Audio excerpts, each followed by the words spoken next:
Hello and welcome. Today we are going to be looking at one of the products called Cleat. I'm going to show you what it's about and how to use it.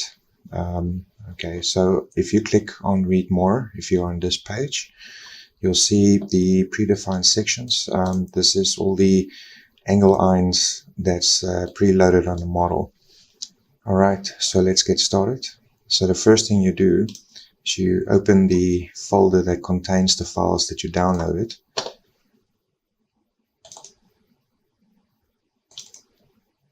Right, so you get the IPT file together with the material library.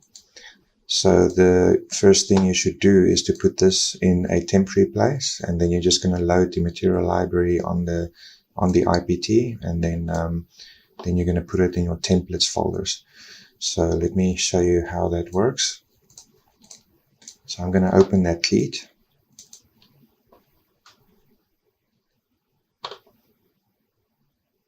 Okay, I'm just going to close the form, and then I'm going to open the material library. That's this little icon over there, and then the little left bottom corner icon. You go open existing library, and you're going to choose that material library that came with your model. Go open, and then you'll see the list of materials in this window here. So then the material library is loaded. So you can close this off, you can save it,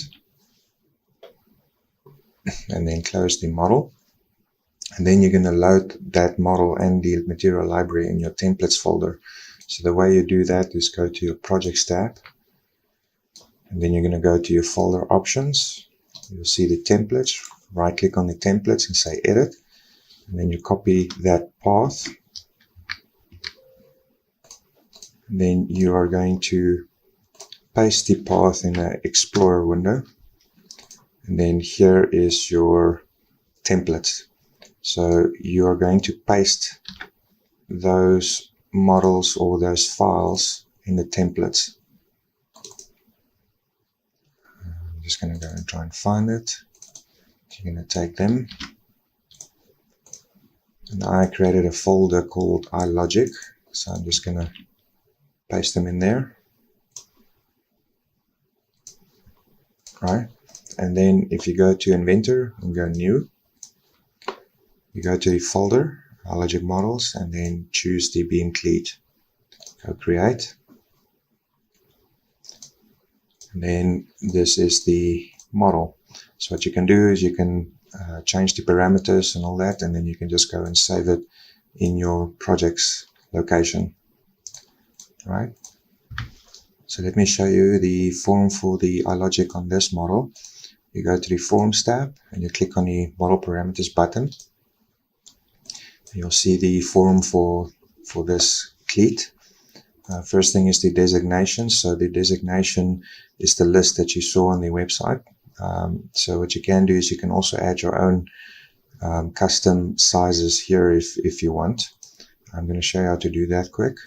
So in the Rules tab, you see the designation list. Just right click on that and go edit rule. And then this is that list. What you can do is you can just select one of them, copy it and paste it, and then just change the size how you see fit. But then you also have to load that size on the rules that's driving the size of the actual model. So where you can see that is on designation. You can right click on that and edit rule. So this is the driving rule that controls the size of the model. So what you can do here is exactly the same thing. You select a string like that, copy it, paste it, enter the size that you entered on the designation list, and then just update the sizes here. Okay. All right, so let's go to the forms again. The Cleat length is just a standard length that you can put in. I'm just going to change this quick.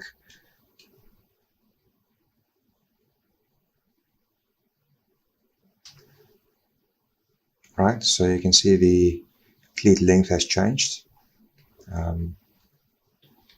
Okay, and the holes also you can see updated. All right, and then the materials, and that is the materials that you saw on that material list. You can also add your own materials. Let me quickly show you how to do that.